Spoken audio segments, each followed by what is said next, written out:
Just assume she's extremely racist or some shit. Because she's old. It was a different time. The police pup didn't shoot any blacks, so I was Here he quite goes. surprised. Back in my day. mad that Mayor Humdinger threatened the career of a young woman of color.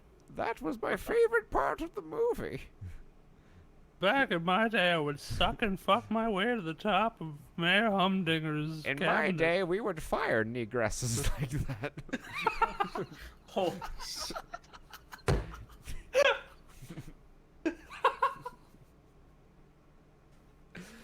That's actually not that offensive. Don't act like that. I just didn't expect that word. Sheesh! One out of 10. It's a very progressive 80-year-old woman. Yes, yeah. 1 out of 10. Usual bad jokes plus some new annoying characters by Schmohawk. Now that I know his name Schmohawk is, it totally changes the So is review there for like me. a brony sect? I'm sorry to interrupt, but is there like a Oh, brony sect of like Paw Patrol enthusiasts? Because I see like a lot of what I assume to be adult men writing favorable reviews of this movie. I wouldn't be I surprised. think it's a function of kids not being able to write or not interested in writing IMDb reviews. Although I have one in the pocket here, which may be interesting. I'll let Yeah. Jake finish though. Yeah. How can you make this movie even worse? Add Kim Kardashian and an extremely annoying new pup named Liberty. I get that she is supposed to be streetwise and a city dog, but that doesn't make her any less annoying. You've got Mayor Humdinger doing things that nobody could possibly get away with. A 9-year-old driving around town and talking dogs. Only thing good, read tolerable, about this movie is how it looks. 1 out of 5 found that helpful. Schmohawk. Okay. So I can either provide for you a 2-sentence review, or I can provide for you a 4-paragraph in-depth analysis of this movie. Which do you think has the greater entertainment value? We'll go with a small one. I will post out. I'll put this in the Discord. Wait, So you're you gonna can see break the my long surface. It can't handle paragraphs. What the fuck? You can check that one out. But so that's all right. Where am I? How do I get back? There it is. Okay. We're gonna instead read the 6 out of 10 review from Ray called "Some Cats." Famous TV series on the big screen. Definitely recommended for all the youngest cinema visitors, even if they haven't seen the series. All others got what is expected. Some rescue missions, some bad people, some heroic behavior, and not expected. Some cats. 2 out of 6 found that helpful. Well, I mean, I'm it is surprised that Paw Patrol, not Dog Patrol, and yeah, cats do good have point. paws, so. I thought Paw Patrol actually had a cat in like its main cast. I don't know. I'm the wrong person to ask about Paw Patrol, seeing as though I don't even have like any young cousins. Full disclosure, every time I go to like a Walmart or Target and I go to the kids section, because I got to go through the kids section, or like I'm walking you're past trolling for children's ass. clothes. No.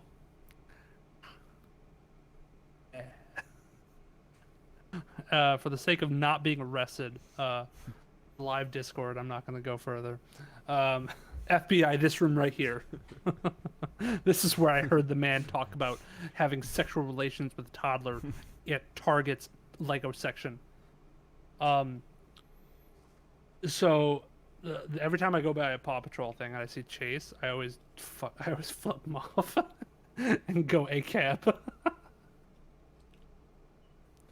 Fuck you, Chase from Paw Patrol, ACAB! Because I was all that bullshit about pulling him from the shells. Yes, I remember. Is Paw Patrol propaganda? Yeah, Paw Patrol's propaganda. That's why I wish there was more political stuff in the one out of 10. I'm surprised there wasn't. I guess people have forgotten about Black it. Labs matter. Yeah, black.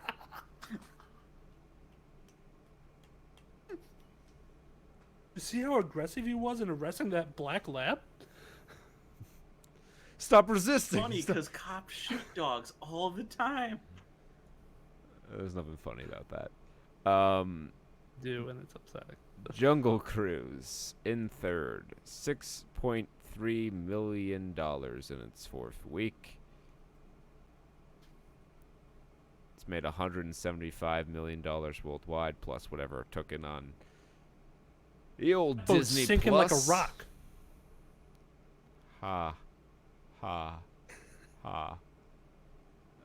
Don't Breathe 2 in 5.05 billion, down 52.4%. Aha! You can't breathe in the cinema when you watch it because it's such a knee slapper.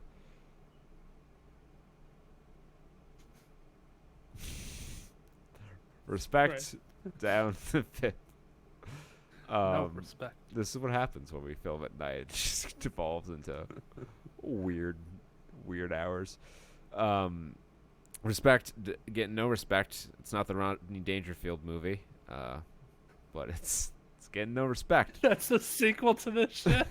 How am I getting no respect? No respect. The The Rodney Dangerfield biopic. yes, the logical sequel to the Aretha Franklin biopic is the Rodney Dangerfield one. That's gotta be a tweet It's in the somewhere. pipeline. $3.8 million, down 56.7%. The Suicide Squad slides down one spot this week, so it's not quite the hemorrhage that it experienced last week, but still down 54.5%, and out of 1,100 theaters, $33.4 million was the take. How much is that made worldwide? $141 million. Did very well overseas. But I gotta think it cost them a lot more than that. But of course HBO Max cuts into that. So not sure how the numbers work out on these. I don't know how to evaluate cinema anymore. The Protege opens in 7th. $2.9 million in 2,500 theaters. That is a femme fatale movie. That's all that needs to be said about it. It's I didn't- not like 4 letters long. There's like a paragraph describing the plot, but really you just need to write a femme fatale movie. And you'll have just as much an understanding as if you'd read the paragraph. The Night House opens in 8th, $859 million in 2,200 theaters. The Night House, a widow begins to uncover her recently deceased husband's disturbing secrets. Isn't that the plot of that fucking Netflix movie we just had on Trae Watch? Reminiscence, the aforementioned Hugh Jackman movie, opens in 9th with $1.95 million in 3,200 theaters, a $597 per theater take. What is his budget? I want to see it. I mean, Hugh Jackman probably had more than that as a salary, I would assume. Oh, that gave me heartburn. 68 million, dude. Ha cha cha cha cha. Can you say Is it box on? office bomb, children? Holy So it's on HBO Max, I guess. I mean, yeah, it's a Warner Brothers movie, but Suicide Squad still made like $20 million in its opening week. Jeez. Yeah. Were they? Like- I wonder what they were expecting. I wonder what they were like. We're up. We're probably gonna get like a cool 15 mil, and we hope next month to do about the same. I have to imagine it was more than what they made. When you're barely beating out Old in its 5th week, you got some problems. Old is in 10th. Oh. 1.14 So according to million. Variety, it needed a box office total of it needed a box office of approximately 130 million to break even. Well, I didn't get Was that. was a double. Let's hope that the home video sales are strong. Or you drive in a lot of HBO Max subscriptions. Black Widow rounds is in 11th.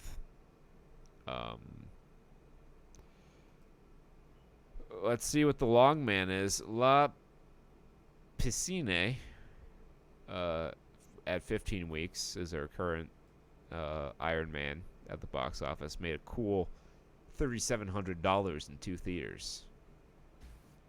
Good for triple the per theater take of Reminiscence.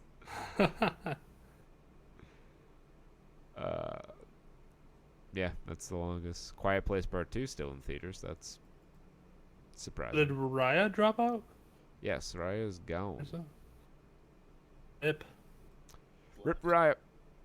Last of the Mohicans. Gone astray. I never read that book. I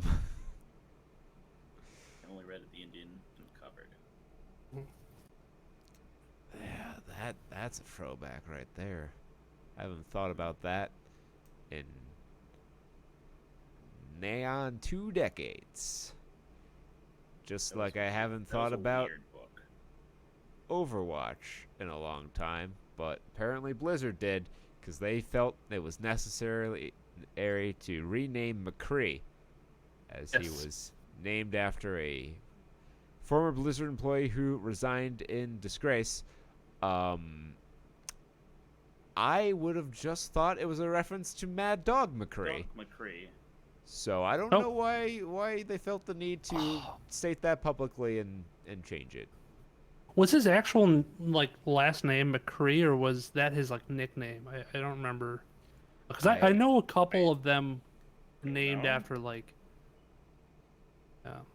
know a couple of them were named after Blizzard team members. So Blizzard had put out a memo today, a message from the Overwatch team. It's a long-winded way to just say, hey, named him after this guy. He's bad. We're gonna rename McCree. Be better. We're sorry. But it's just a bizarre move, because Peter and I both had the same thought. Oh, it's paying homage to Mad Dog McCree. Sure. Had they not publicly announced that it was named after this dude, how many people do you think would have really known? So it's actually not the only thing that's getting changed. Okay. According to the report from the WAPO, references to the real Jesse McCree, as well as former Diablo 4 director Louis Barija, former WoW designer Jonathan LaCraft will also be scrubbed from World of Warcraft. Blizzard confirmed the planned removal of the references to Barija and LaCraft to the post, but not those to McCree. So I guess maybe in WoW there's a lot of just Easter eggs. Let's see. Well, yeah, WoW's big enough where you can fucking shove anything in there. Yeah, I mean, I get why they feel they need to do it, but guess I don't care. It's just a PR move, and it feels like, I don't know. I don't really have honestly, strong feelings, but it's why bother on some of these? The real question is, will they improve the company culture, and are they going to have to tank all their production prospects to write this shit? My question and then was, there's the whole argument about separating art from the artist. True, these people did work hard on these games that a lot of people really enjoy. Also, who is it? Matthew Mercer, who voices McCree. Matthew Mercer is a very famous voice actor, and I can't imagine he's super happy about this character that he kind of embodied and voiced for years is now getting a total kind of name change, and they're rewriting history almost. Which It does feel kind of sloppy and weird to me, where I've never heard any like complaints about erasing because I didn't really know who did the actual explicit acts. Yeah, who the fuck knows who Jesse McCree is outside of Blizzard employees and people who read like all the filings? And yeah, I guess maybe if you did that, you could connect the dots to this. But like, it's a cowboy named McCree. There was a series of full motion video games called Mad Dog McCree, which were cowboy shoot 'em ups. Like, that's the connection most video game people would make. Did they say what they were renaming him to? No. Oh, they haven't announced that yet. Oh, why don't they just fucking name it Mercer? It sounds like a fucking cowboy name.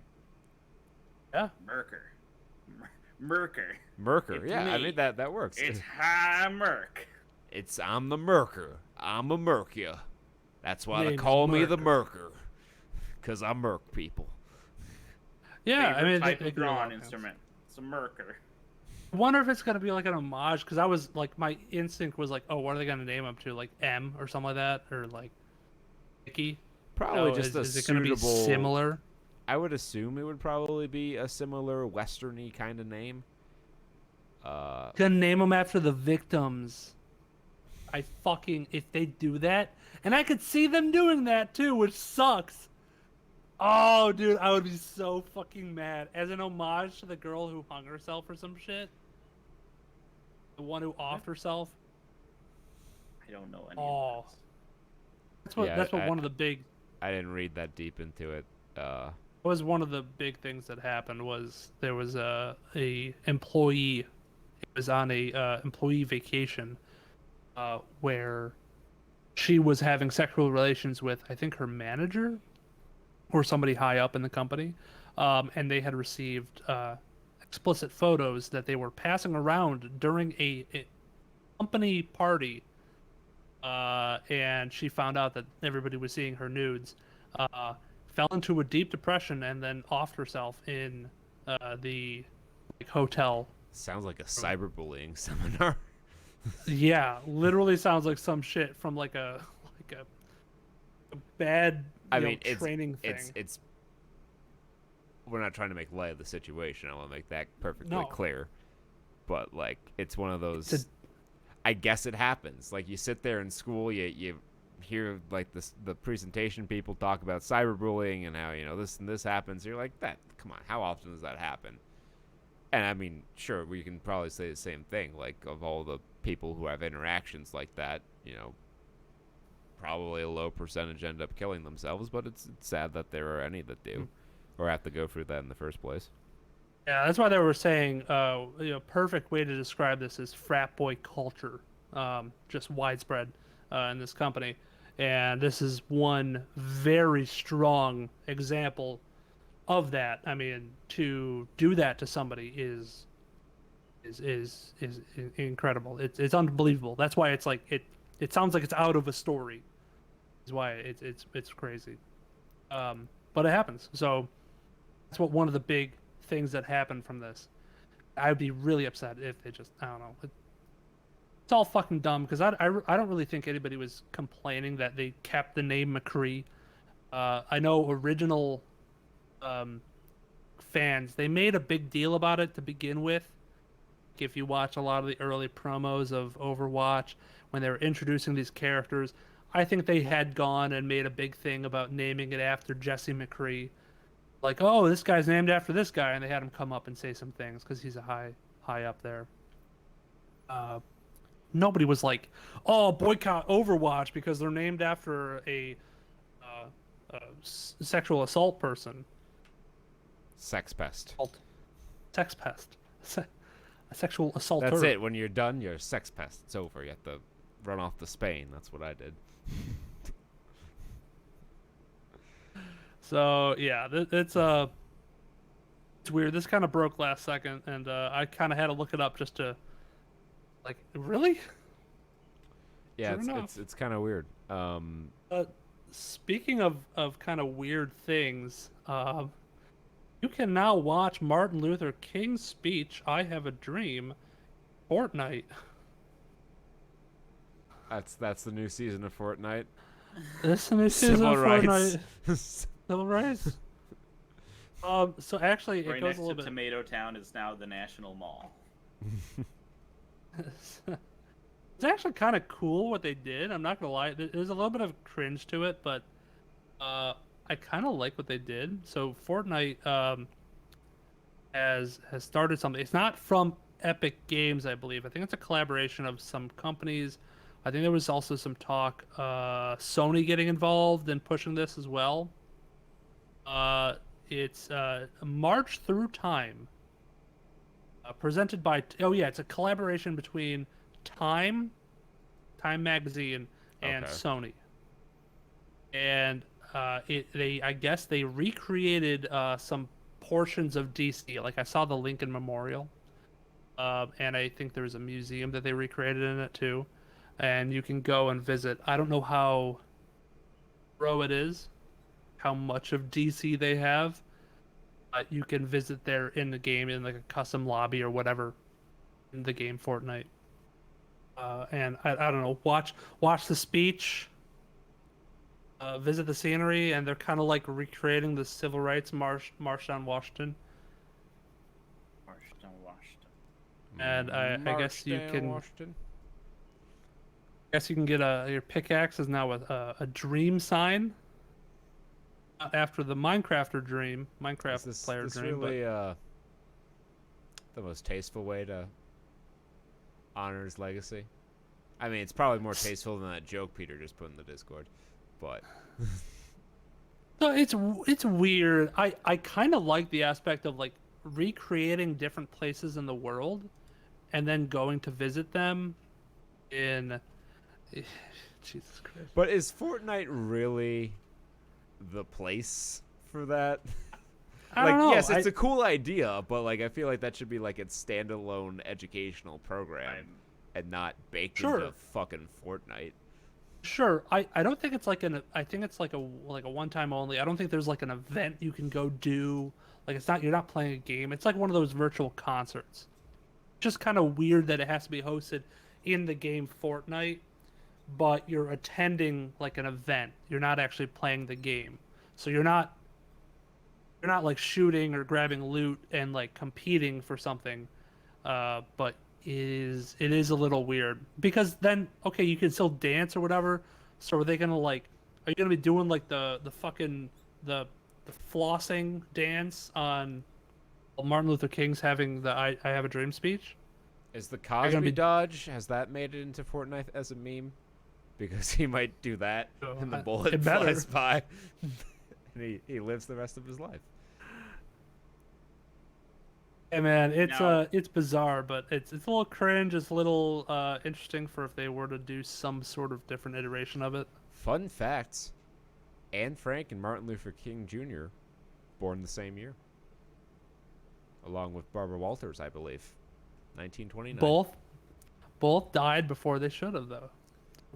But Barbara Walters is still kicking. Not Barbara Walters, no. Anne Frank and Milk.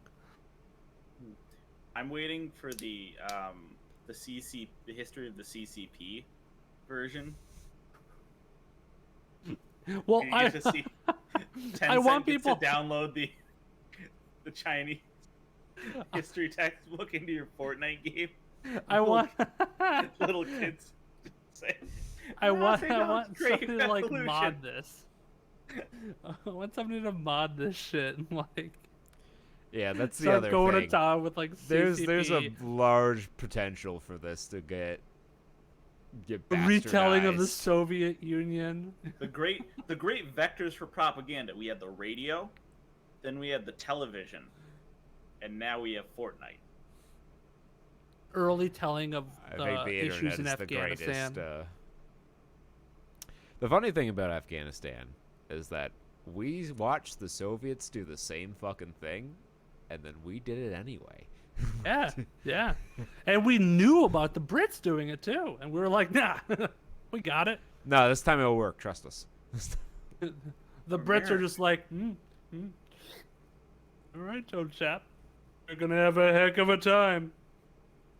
We've got Jolly Matt, good, we've jolly got good Matt show. Damon. He's part of the world police.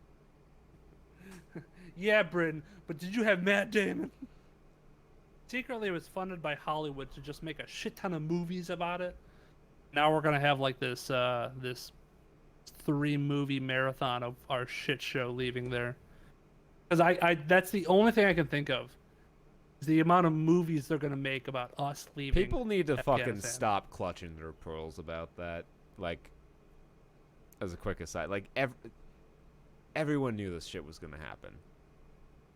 CIA said it was like not a matter of if, it was a matter of when the Taliban were gonna take over. Yeah. So like I'm like, what do we do then? What the fuck were we you there pull for? out because you're like, I mean, it's the sunk cost fallacy, I guess. We spent 20 years and fucking however many $1 trillion in there. All right, it's not what this show's about. We'll talk about this after. Yeah. Let's change subjects completely to 9 Years of Shadows, a spooky Metrovania that's coming out where your best friend is a teddy bear ghost. At first glance, 9 Years of Shadows has about everything you'd ask for from a dark fantasy Metroidvania. A warrior with a golden halberd, Lovecraftian statues speaking of ancient prophecies, and a giant spider demon wearing golden armor. Also, you're constantly accompanied by a floating teddy bear named Apino, who likes to wear blue pajamas and speak in adorable gibberish. Levity. Nothing will come from that story-wise. Probably some sort of artifact of power. Some sort of Detective Pikachu thing. It was his dad the whole time. Wow. 9 Years of Shadow started as a Kickstarter earlier in the year, earning an admiral equivalent of about $98,000 US dollars. 98 US. $98 US dollars. Yeah, it's even got a concept demo that shows off what the developer is aiming for. There's no release date, but you can wish list it on Steam. In other upcoming game news, Trae 2 is a fear-inspired FPS that looks cool and has sea cucumbers in it. Or zombies based on sea cucumbers, because there's an ejecting organs to scare predators. There's a monster in here that ejects organs. It's like a Collab Pimmy zombies. Pukumuku, yeah. Whatever. I don't Which know was how it's based off of a sea cucumber, I believe. spelled. Except he can wave with it. Trae 2 isn't the best game title, one might argue, but the game actually looks pretty sick. I was a big fan of Fear when it came out. It was one of the killer apps, 2005 PC gaming, which I was not involved in at the time. We tried to play Fear. The capture setup we were using at the time did not agree well with it, but technology has advanced a lot in the 6 years we've been doing the show. So maybe next Spooktober, we take another crack at it.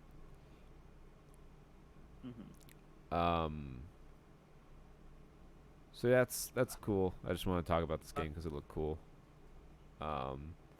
So there was a story that came out last week about how Windows 10 security could be thwarted by plugging in any Razer mouse.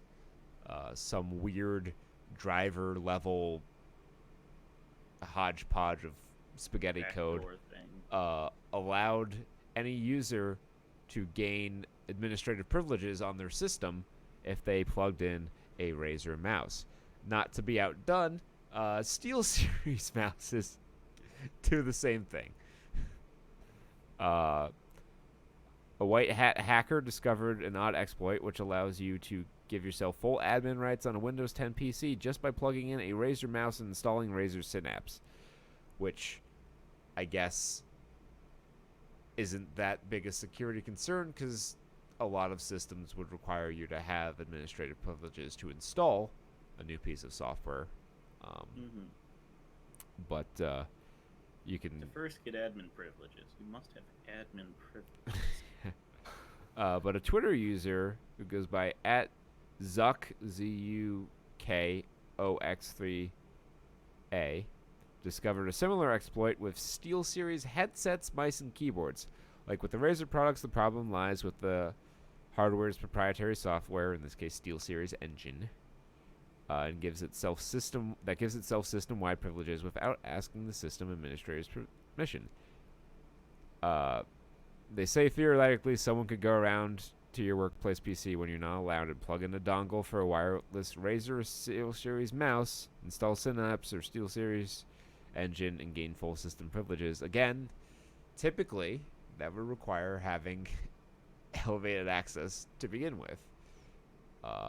So I don't see this as being a major security threat, but it is kind of interesting that that sort of exploit can exist in this day and age. I'll try that on my work computer. Probably get yelled at, but I want to try it.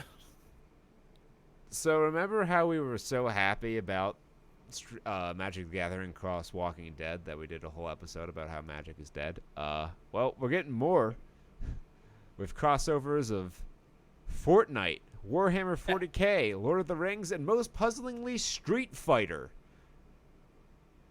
They showed off the Chun-Li card, which has multi-kicker, get it, and is blue. They actually showed... You showed the card? I think so. I read on Event Hubs. Not on Magic site, on Event Hubs, the fighting game news website. I know that it's a blue card, I believe, and it has multi-kicker.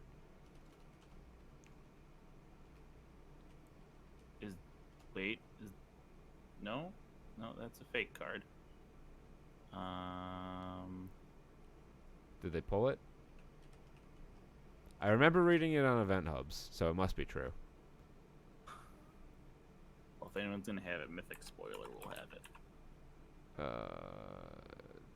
Let me see if I'm scrolling through Event Hubs now to try to find it.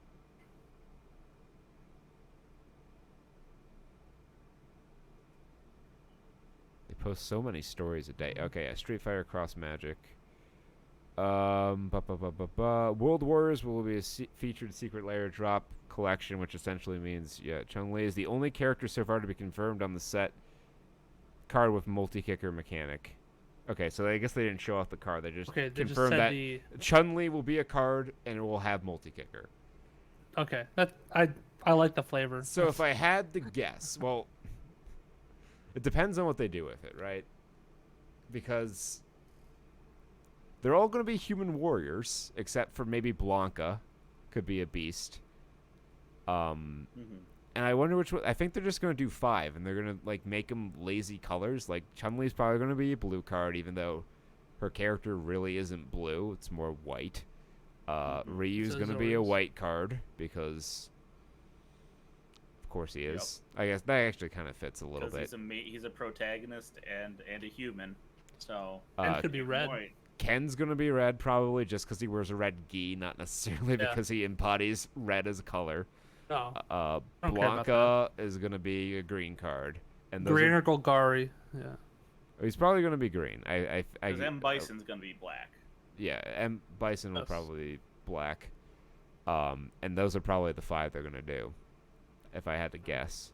If they do all 8 of the World Warriors, I guess you could get a little crazy with Sim and... It's a secret layer, though, right? Vega. Yeah, so it would be 5. Yeah, it'll probably only be 4 or 5, yeah.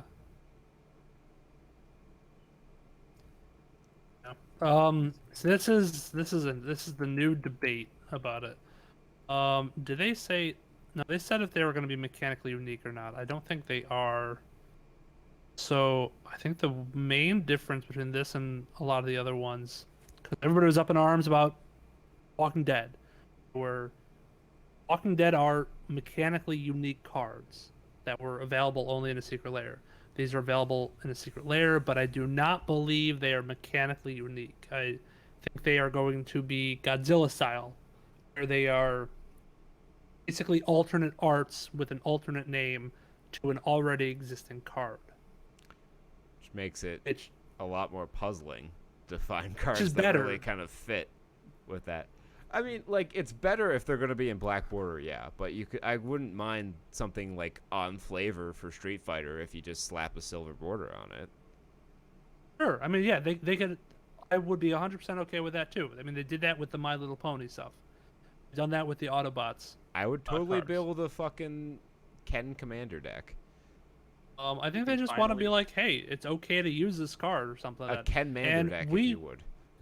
We may not have even seen this card because it could have been it could be one of the newer sets that they're coming out with, because they also announced shit ton of new product too, the standard sets that are coming out with, as well as Jumpstart 2, which is awesome. Jumpstart 1 was probably one of the best supplementary sets that they've come out with, especially for If you new could players. get your hands on it, yeah. The only problem was the availability of it, which kind of sucked. But it's become more available now. You can get your hands on it a little bit more readily, and maybe they'll do another reprinting. But I doubt it, especially with the announcement of Jumpstart 2. Announced Double Masters 2, which is whatever. It's fucking great. They announced the Commander Collection Black, I believe. That was one of them, right? Sure. Yeah. I'm It's trying to too remember. much stuff. I'm trying to remember with everything to that they remember have. it all. It's too much product. It's oversaturated. It's the Marvel roadmap again. I looked at that fucking poster. And the other weird one, because Commander Legends was a big hit, D&D wasn't that big, but now they're smashing them together. And they're doing Baldur's Gate Commander Legends. So it's a D&D inspired set, but based for Commander games. So you're going to have a bunch more Commander cards, a bunch more Legends that are D&D inspired, characters from the Baldur's Gate series, which I don't really know much of. So everything is going to be like okay, whatever. Mm-hmm. It's just another creature. But the standard sets is going to be the cool stuff. Where standard sets, so first we have, after the new Innistrad places we're going, because we're going vampires and werewolves. Next we're going Kamigawa. So there's Neon Kamigawa or something like that? Kamigawa Neon Dynasty. Neon Dynasty. Okay, so kind of cool cyberpunk samurai aesthetic. It'll be interesting to see what they do with that. After that we have it was the mobster universe, or mobster plane, which is New Capella. New Capella. Yeah, I don't know, we'll see. Elspeth, I guess, intro or something like that. It's a kind of a prequel with a Elspeth story. And then we're gonna have the Brothers War. So we're gonna have another prequel to the Mirrodin block or something like that. We promise Urza's block won't be as broken this time. Yeah. So Totally prequel to will be. the Urza block. So that's gonna be the Brothers War with Mishra versus Urza. We're gonna get a new Urza card. Cool. Everybody's happy about that. Yeah. And then The last Urza card was such a hit, beloved by all. I forgot what. I mean, the beloved by last- all who have one, yeah. Is there another expansion set that they announced too? Probably. They Oh, announced Dominaria. 80,000. We're going back to Dominaria Dominaria. United. Yeah, which will probably be Wouldn't Brothers an War underpowered be set. another Dominaria set, though, already? Did that not don't take know. place on Dominaria? No, I don't know. I'm not entirely sure. Maybe they'll be tied together. I don't know. This Brothers War might be like a prequel, and I know Dominaria United Oh, is yeah, I mean, like Brothers currently War what's happening. definitely is way back in Magic's story. Yeah. But I Way believe it back. was from the time when everything was on Dominaria. Like that Gotcha. was And they the might be. plane. So they might. I think they're going to do Brothers War. Yeah, Brothers War first, and then Dominaria United. And Dominaria United is going to be like, where are we currently with Dominaria?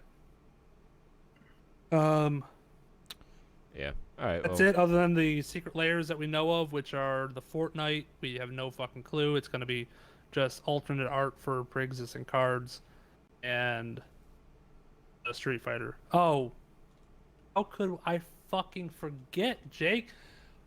Warhammer 40K. What we're all excited about is that they're having a whole fucking set about Warhammer 40K and Lord of the Rings. Will Games Workshop still jack up the price? who knows? Will we have to paint our own card? It'll come in black and white. It's too much. You gotta break out the mini paints. Actually, this is maybe better for singles people. People who prefer singles instead of the big boxes. We have also the Unset announced as well. The next Unset. Infinity, which is going to have full art Shockblades. You Yeah, know, full art it's just space Shocklands. not. If you do it every year or every other year, it's just not special anymore. Well, it is the compromise so that they can make the joke set. They're like, we need to pack in something that will make people who are not interested in uber casual time buy these packs. Well, my point is it's too many products, and they go to these wells that they didn't go to for a while. So like when Unhinged, what was that, the first one after a long time? It was Unhinged first and then Unglued. Yeah. So we went like years, like half a decade or more between unsets. So it was a big deal. But we've since had like 2 or 3 unsets in the span of like 2 or 3 years. So we like had what's the newest one? Unstable was one of them. Unstable, and then Unstable you had the was like- Unstable. That was their prequel to Jumpstart. They were testing out Jumpstart with that that Unstable party pack, basically, where they had some new cards in it, but it was some new cards, some reprints, and it was in the Jumpstart style where they got 5 colors, and you could put them together however which way into 2 decks that could fight each other. That was the one that gave us Alexander Clamilton. Yes. That was not a very good set that they came out with. Nobody really cared. I don't think about that. But, you know, we sat here for like 15 minutes while Jake rattled off every fucking product coming out in the next year and a half, and it's too much. Broke my And broke no my core brain. set but there's no core set. They're Long not doing time. core sets anymore. Remember when the last time they did that and they realized that was a mistake? They're like, we should bring core sets again. Yeah, they brought Let's core see if sets Arena back makes for the difference this time. 20 and 2021, and then they replaced it with the D&D set, and now they're like, oh, no more core sets. Oh yeah, the other Whatever, thing is I they're guess gonna burn out their audience and the game's gonna die, but it's their prerogative. They'll make money in the short term. they're also combining the vampire and werewolf set, and they're coming out with like a dual them together. I don't know. It's another fucking product they can shill to us. A supplementary product or something. It's a know. money pit. Just like animation's a money pit, but I have a feeling that the animation in this show didn't cost too much. I think they took some shortcuts here and there, and I noticed. So we watched. I mean, I guess it's just as well that we spent as much time as we did talking about it, because I don't know how long we can possibly review this. YOLO Crystal Fantasy, which, if I had to give it an executive summary, Bushland Adventures, that thing we quote all the time. It's that, but more of it. More of it, and I Watered want to down. say a little bit less quotable. A lot less quotable. A little, just a tiny bit less. The quotable. ones, I mean, the things that I can like quote from it are jokes they reused from Bushland Adventures. Yeah. The Ute that they. What was his name? Uncle Barry. Uncle Barry's Uncle a Barry. Ute. Uncle Barry And returns as they a did Ute. the I was like, gag with the fucking the Giants for no Giant reason. parents. Yeah. I really like the dad character. Oh no, it's okay. Don't mind. I don't mind. I'll just never give you anything again. I don't mind. No, I don't mind. Yeah. Don't let me do anything for you. I won't do anything for you anymore. You won't accept it. Just I feel like there's a lot of jokes that I would only get if I was an Aussie. I don't think so. Like the prawn heads, that's got to be an inside Aussie joke. That's got to be like you only laugh at that if you live in Australia and have a pet kangaroo jump in your home every now and then, and have a bag of prawn heads under your sink that are rotting. You sound like number 15 Burger King foot lettuce. Number 15 Burger King foot lettuce. It has a prawn head on it. But that might not be what you get. Yeah, it's so weird. Michael Cusack decided he took his 10 minutes of fame on the big screen on Adult Swim. He's like, all right, let's just do a whole series. And Adult Swim's like, yeah, we're all about that shit. So they did 8-part animated series of 2 party girls in Australia. Twerking, they're dancing, they're jiving, they're vibing. Yeah. You have Rachel, who's very grotesque. That's like her She had a character certain trait. je ne sais quoi. Or like a certain je ne sais blah. And then you had It Sarah, was very European. who was a little more balanced and sympathetic a character. But it really doesn't matter because it's all just backdrops for weird Michael Cusack humor. Which is not necessarily a bad thing. Like, I enjoyed the humor in the show. Like I said, it's Bushland Adventures, but there's more of it. A little less memorable and quotable overall. But, the fingerprints are there. Mm-hmm. And it's just fine. It's fine. Like... Yeah. I feel like with this, he was trying to tell like a more coherent story, whereas with the Bushland short, that was perfect because you didn't have to explain the characters, and they could just spend the whole episode saying weird shit. Like, we gotta get me cube. We gotta go to Bendigo to get me cube. But yeah, whereas this one, it took 5 episodes to establish Sarah's character as a manipulative friend and only cares about herself and won't stop at anything to get what she wants. And if she doesn't get the right party, she'll throw a fit. I think that's which I think probably only needed 1 episode. I think that drove home the point. Yeah, some of the gags got a little tired after a while. Like, Bushland Adventures was like, what, 8 minutes, maybe 10? This was 8 10-minute to 12-minute episodes, and after a while, you're like, I get it.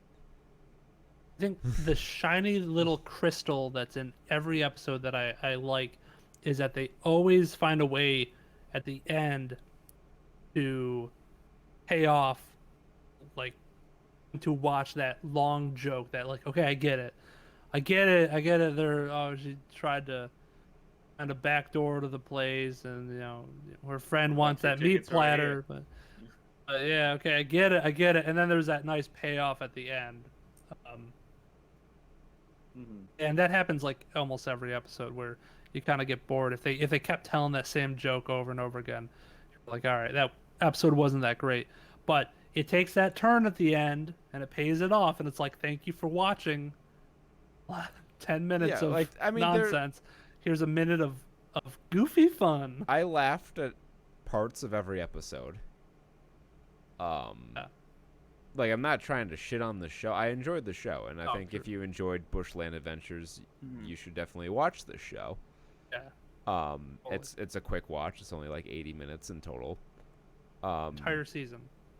Series, probably. I don't think this is a second season. I mean, they did a season finale. They fucking wrapped that shit up.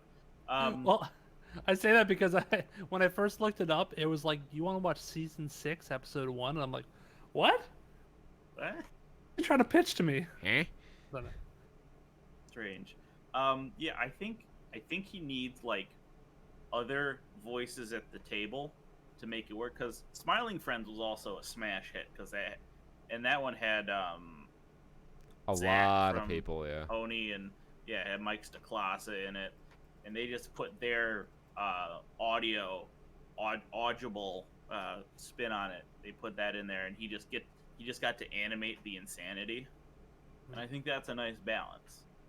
I think Yeah. he's like a good pie crust. He's a talented dude. He's got a great sense of humor. It's our second surrealist Aussie comedy show that we've reviewed.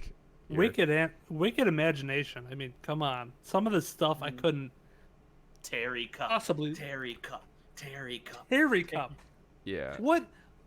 Oh, just masterpieces. The double Terry Oh, I'm Cup at the 8,000 end. Terry coins in debt. You know, in the writers' room, they were just like, "What's better than one Terry Cup?" The writer's better room than one was Terry. was his Two bedroom. Terrys. The fucking And a flute big song old at bowl the of end. weed. Yeah. It was fucking nuts. However, but yeah, I will it's like say the it's hard to finale. really get the finale. He tried to get like emotional with it. And to a certain extent, like I was happy in the alternate timeline that things worked out for Sarah because she's a much more likable character than Rachel by design. But like like I said, to me, I didn't really connect hard with any particular character in the show because a lot of it was just a means to the end of the jokes. Which is not a bad thing necessarily. It's just the way the show's structured. Yeah, of the Adult Swim shows we've reviewed so far, I think we've done this one in Ballmasters 9009, right? Did we review I have Ballmasters? no memory of that. What the fuck is a ball master? Was that We've- just something I watched? We've maybe done Harvey Birdman, but I don't think we've done a lot of Adult Swim shows. Okay, I was gonna say, well, Ballmasters. I like that better than You should watch I did like that better Inuyasha. than this.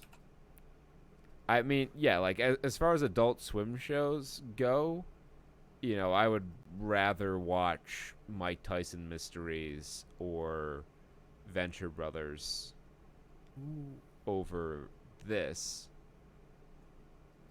But like I think if you watch this week to week as like a 10-minute thing, it'd be better. Watching all 8 in a row, I think, kind of hurt the experience a little bit. It Definitely might something work to better break as part of the Adult Swim block. Yeah, the- I think it works. the It would work melange. fine as what the fuck am I watching? Ballmasters. Ball masters, dude. Come on. Sheesh. It's basic. They're just like, I remember watching anime. This is what it's like. I mean, yeah, this is how I understand anime to be.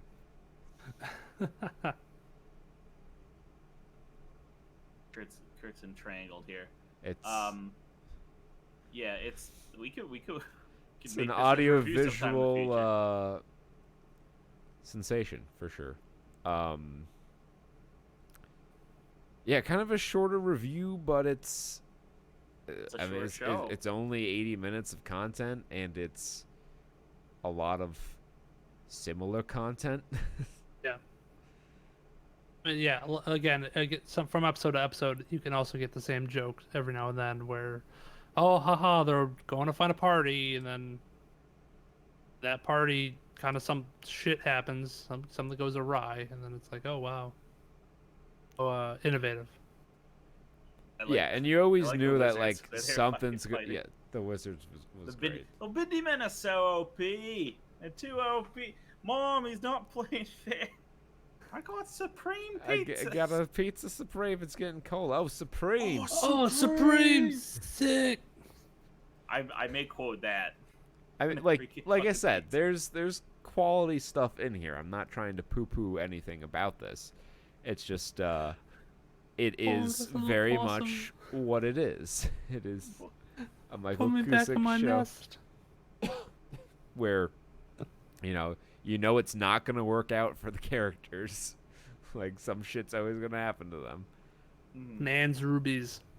No, Yeah. there's no investment in the plot for sure. Yeah. Yes, Sarah Nan's But rubies. can we be is invested in the once upon a- jokes? Not as much as with his other work. Yeah. But like, if you're a fan of his, definitely give this a watch. Just maybe not all at once. Just drip feed that. Tip top top, and just like that, our drip feed, I feel, is about to run out. Yep. That's gonna be a wrap on that. You can support the show by just subscribing. It's free. It's probably the literally the least you could do if you enjoy our content. You're gonna want to shove $10,000 in cash into an envelope. Go to your local FedEx. Send it to my address. You'll be receiving it in about 30 minutes via carrier pigeon. After that, burn my address. Kill the carrier pigeon, and then post onto Facebook Walla Walla Bing Bang and tag me in it. I'll know you've received the drop and sent the money. After that, you'll receive a package in 3 to 5 business days. Open that package. There will be your illegal IDs that you can now purchase alcohol with. Seems like Just a that lot simple. of hoops to jump through. It's just that simple, ladies and gentlemen. Just so simple. Easy peasy. You can probably just like buy alcohol underage online these days. There's probably a subscription service. I don't know. Is Drizzly available in your guys' states? I don't think. I mean, I think it's available near me, but like closer to the city. Yeah, because we have the your online liquor delivery. Hell yeah. Yeah. So saturnstuds.com has links to our YouTube pages and Twitch stream. Twitch TV /saturnstuds is the place. We stream Saturdays almost always, and sometimes Fridays and other days. Last weekend we started Kingdom Hearts. That's gonna be our fill-in It's series. a controversial decision amongst myself. And There was a riveting debate between himself in the mirror. Part 1. of course, I don't cast a reflection. So that was just kind of me arguing Vampires with and the wall. gingers show shockingly similar It's traits. a soul thing, right? That's don't why know. they don't cast a reflection. Thought it was just a chemical in the mirror. I don't know. I'll take the A chemical in explanation glass. from Abraham Lincoln Vampire Hunter, where all vampires are descended from Judas, who paid in silver, so they won't be reflected in silver. Oh my god, Jesus, that's awesome. Oh, we watch that next week. Abraham Lincoln. I mean, Vampire Hunter. that's way more creativity than Abraham Lincoln Vampire Hunter deserved to have put into it. Somebody thought a lot about it. They I did mean, not it was get the a book, recognition. right? Before it was a Yes. movie, right? Yeah. And then I think What and is then it? they came out with Pride and Prejudice and Zombies.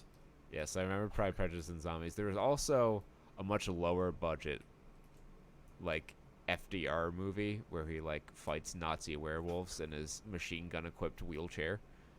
Remember that? I somehow remember that.